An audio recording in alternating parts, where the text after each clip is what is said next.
Selamat pagi teman-teman. Pagi ini kami kedatangan seorang tamu, Bapak Torik Mari. Selamat pagi Pak Torik. Selamat pagi, Assalamualaikum. Waalaikumsalam. Ini yang pertama terima kasih ya Pak Torik sudah datang ke studio, meluangkan waktu untuk bincang-bincang dengan kami. Terima kasih. Yang ya ingin kami tanyakan adalah kenapa Australia yang dipilih sebagai tempat tinggal atau belajar? Bagaimana cerita asal mula dari semuanya ini? Oke, ini pengalaman pribadi ya Pak.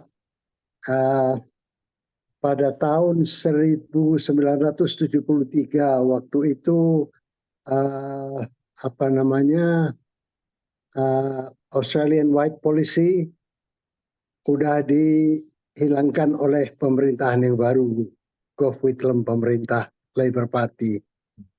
Maka itu satu kesempatan buat kami, saya dan teman-teman untuk mencoba bertualang ke Australia.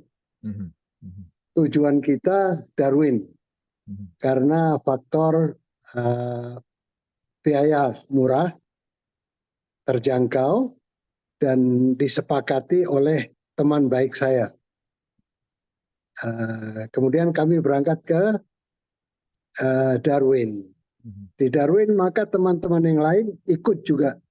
mhm. Uh, Kemudian seminggu, 2 minggu kemudian mereka datang juga. Dan kebetulan kami hobi dan sering main sepak bola.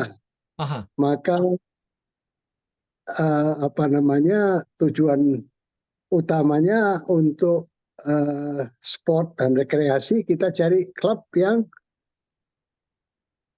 mau menampung kita dan kebetulan ada uh, klub dari Yunani, orang-orang Greek di Ya. Darwin.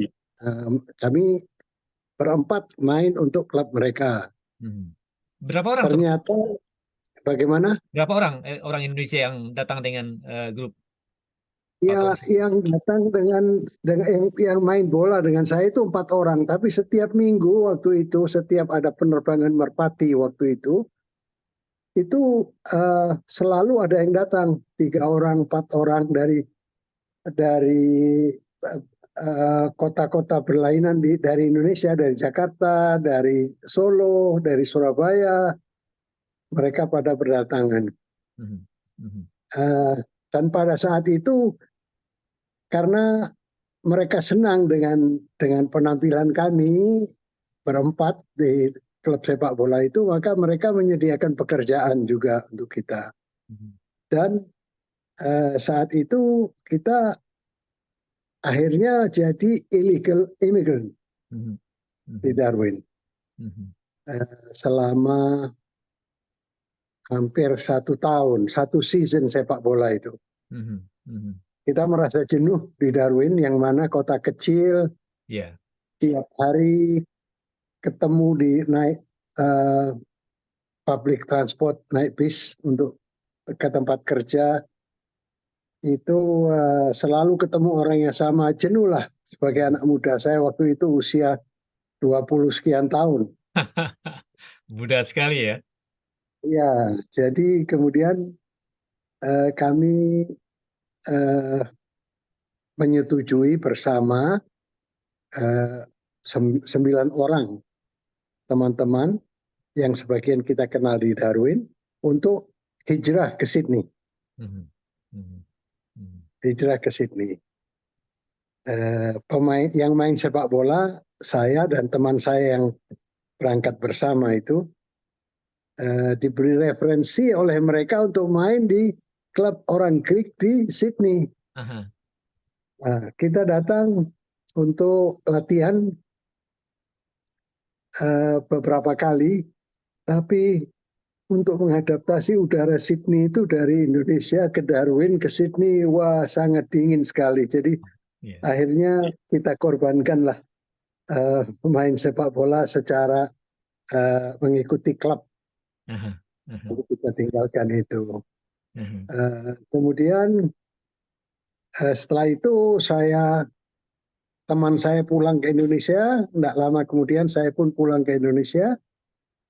Ternyata yang ada di dalam benak saya itu selalu bayang-bayang Australia. Aha. Jadi akhirnya kembali ke Australia, ke Melbourne. Aha. Jadi masuk ke Australia tahun itu tuh sebagai pemain sepak bola, Bukan, Pak. Kita bukan ya? sebagai, jadi eh, sepak bola itu sampingan. Aha. Aha. Aha. Jadi akhirnya kita kembali, saya sendiri kembali ke Melbourne, bekerja sambil part-time sekolah di sini, Aha. Aha. sekolah kejuruan Aha. yang dibiayai oleh perusahaan. Iya. Kemudian ada amnesti. Aha. Tahun berapa itu Pak? Maka itu amnesti tahun 75, 75 ya. Mhm. 75, 75. Mhm. Jadi Mhm. kita sudah status kita di Australia legal Sebagai permanen residen. sebagai permanent resident Aha. sampai saat ini. Iya, iya. Dan kemudian dari apa namanya eh, dari situ saya membuat suatu karir dalam tempat kerja. Eh, Setelah itu saya menikah dengan istri saya tercinta. Aha. Eh, saya sponsori kemari istri. Actually saya jemput ke sana. Aha. Kita sama-sama kemari menikah di Melbourne. Kemudian kita usaha. Aha. Kita usaha pada waktu itu Pak, tahun 81, akhir 81. Kita buka corner store, milk bar Aha. Di di Melbourne, di di Melbourne, Noble Park. Noble Di Park. Noble Mhm. Park. Ya, Mhm. di Noble Park. Pada saat itu saya kira mungkin belum banyak orang Indonesia yang wirausaha ya. Iya, iya, iya.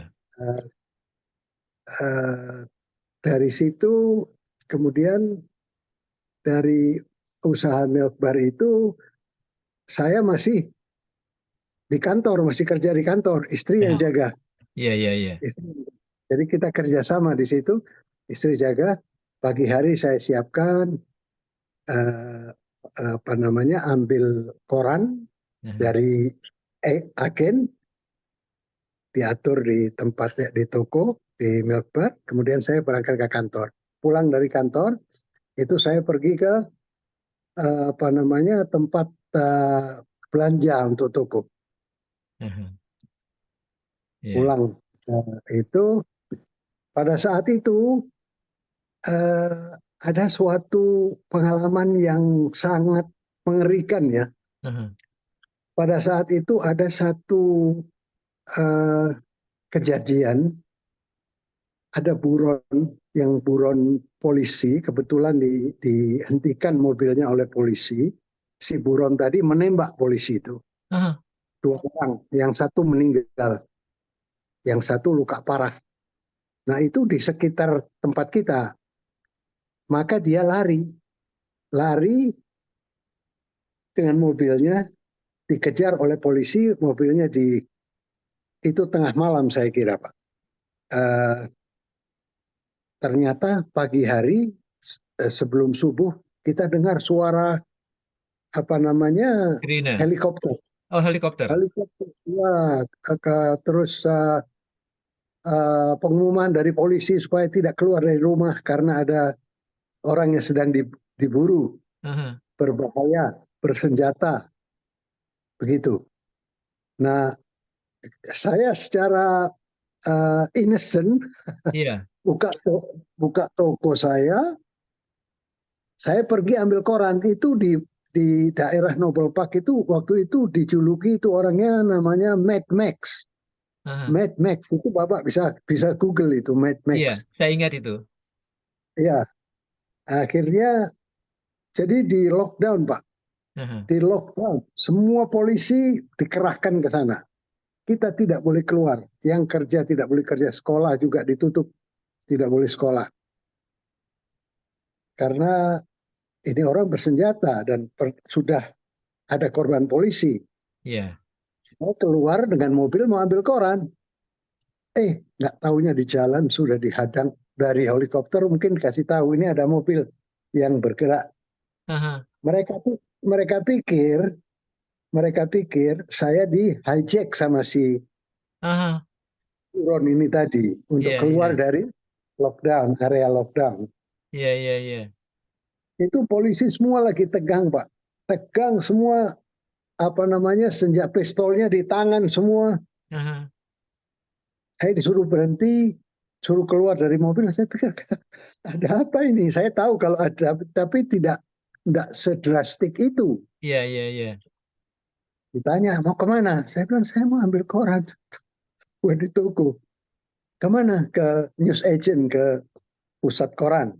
Saya, oke, udah boleh saya ke sana. Nggak ada sama sekali, mati itu kota. Aha. Saya sampai di situ karena nggak ada yang buka. Si polisi ini semalam sudah di situ. Jadi mereka kan lapar. Iya, iya, iya. Rupanya nggak dapat nasi bungkusan. Ini satu cerita yang betul-betul bisa dijadikan film, Pak Torik ya. Iya, iya, mungkin ada filmnya itu, Pak. Pasti ada Iya, filmnya. iya, iya. Kemudian mereka datang ke tempat saya untuk makan, Aha. apa namanya, makan pie, pasti yang hangat-hangat gitu. Aha. Waalaikumsalam. Tapi tidak ada, maksudnya saya nggak ada kompensasi, saya suruh bayar polisi-polisi itu. Mereka juga saling memandang satu sama lain. Ini orang kok dilindungi, malah kita suruh bayar pie-nya. Ya harus dong ya. Nggak ada yang Ya, gratis tuh ya. nah iya. Kayak lain kalau kita kan bukan McDonald. Kalau Iya, McDonald kan pedagang besar. iya.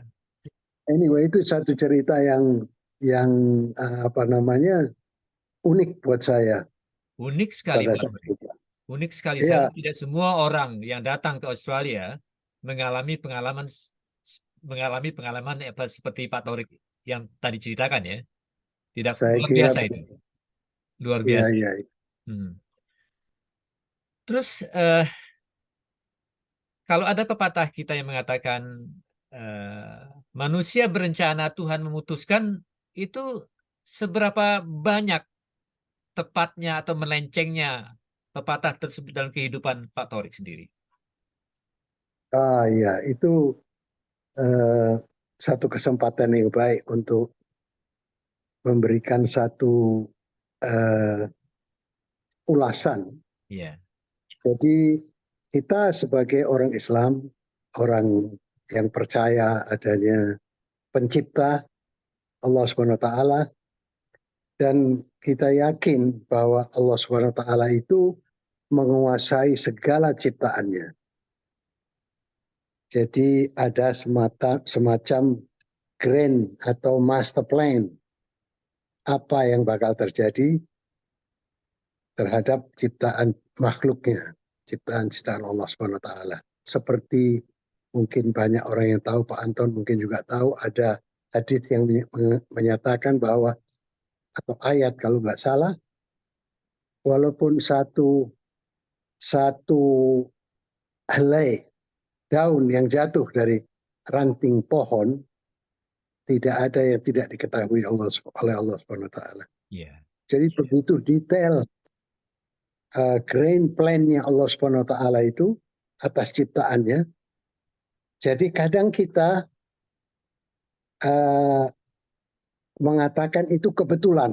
hmm, Kebetulan saya lewat sana. Itu tidak ada sebenarnya kebetulan itu. iya, iya, Itu semua kebetulan itu sudah ada dalam grand plan-nya Allah Subhanahu wa taala. iya, Seperti halnya saya pernah berkunjung kebetulan haji, ya, dibayangkan banyaknya orang haji itu iya, pada tahun 89. Itu saya biasa mengunjungi masjid itu lewat jalan itu, selalu jalan itu saya lewati. Kali ini entah karena apa, karena mungkin ada waktu sedikit atau mau mencoba dari tempat lain, ke masjid itu, saya ini diarahkan, jadi kayak apa Pak ya, kayak main Pac-Man gitu, game Iya, Pac-Man itu kalau Bapak ingat, iya, diarahkan untuk jalan ke situ. Dan saya diarahkan untuk menengok ke sebelah kiri, ternyata di situ ada teman saya dari Melbourne sini yang saya tidak tahu kalau dia berada di situ. iya, iya, iya, iya, Jadi teman itu kaget, oh saya pun kaget, saya biasa, saya sudah berapa hari di sini tapi nggak pernah lewat sini. mhm, Jadi kebetulan itu tidak ada. Itu semua termasuk grand plan. Kadang kita berencana sesuatu, berencana dalam jangka panjang. Kita sudah berusaha mempersiapkan diri untuk mencapai ke tujuan kita itu. Nah, ternyata setengah jalan atau mendekati saatnya kita nggak bisa pergi. Kenapa kita nggak bisa pergi? Karena satu dan lain hal. Itu pun eh, jadi rencana kita itu tidak sesuai dengan grand plan-nya Allah Subhanahu wa taala. iya. Jadi ada suatu kekuatan yang menahan gitu ya. Benar, benar. Oleh karena itu, kalau eh, apa namanya, kalau itu terjadi, memang kecewa kita. Waduh, sayang. Udah usaha ini, tapi sebagai orang yang percaya sama Allah Subhanahu wa taala itu yang menguasai segalanya, itu kita harus menerima itu, Iya, menerima. Dalam kekecewaan itu harus ada keikhlasan. iya, Udah ini. Dan iya, bahkan bagi orang-orang yang dekat dengan Allah Subhanahu wa taala, imannya kuat, itu mereka gembira karena dipilihkan oleh Tuhan ini. iya, Hal ini dipilihkan, tidak boleh oleh Tuhan. Dilarang oleh Tuhan saya untuk menuju ke sana atau melaksanakan rencana saya itu. Berarti itu suatu uh, penambahan penambahan uh, iman ya, iya, penambahan iman karena hal seperti itu terjadi pada, boleh jadi saya bilang terjadi saya. Jadi Allah guide saya untuk tidak pergi ke sana. Di iya, balik itu apa? Saya tidak tahu. Tapi yang jelas untuk tidak pergi saat itu adalah yang terbaik. iya. Adalah yang Ada ya, terbaik. ada faktor ini Pak Torik ya. Mungkin niat ya. Kalau niatnya baik, kemudian terhalang, tidak terjadi, itu memang kehendak Tuhan ya. Iya, iya betul, betul Pak. Jadi eh, padahal kalau kita niat baik aja itu niat baik itu udah diberi satu pahala Iya, sama Allah Subhanahu wa taala walaupun itu tidak terjadi. iya, Walaupun tidak terjadi karena eh, yang dinilai sama Allah Subhanahu wa taala itu bukan hasilnya tapi effortnya, usahanya. Kalau kita berusaha menuju ke jalannya Allah Subhanahu wa taala, itu yang struggle kita untuk ke sana itu yang nilainya banyak sekali. Jadi kalau istilahnya kalau 100 point untuk ID itu yang paling tinggi itu karena kita struggle menuju ke Allah Subhanahu wa taala. iya, iya. Nah, cerita tadi tentang eh, buronan tadi, itu pengalaman yang luar biasa sekali ya, yang Pak Torik mengaku bahwa itu suatu pengalaman yang cukup mengerikan dan menakjubkan, dan pada saat yang sama juga suatu hal yang tidak semua orang mengalami pengalaman seperti itu ya. Itu dukanya, sukanya begitu apa Pak? Sukanya, Oke, okay. Sukanya karena usia muda Pak ya, ya, usia muda dengan apa namanya kebebasan, kita ingin satu apapun, ini itu baik atau jelek kita jalankan Ya, tanpa ada apa namanya garis-garis yang tidak boleh kita lalui lah. ya. Mhm. Jadi apa namanya dalam hal ini kalau kita seperti saya sebagai contoh saja, saya pernah waktu masih sekolah di SMP itu Pak, saya dengan teman boncengan sepeda pergi ke sekolah.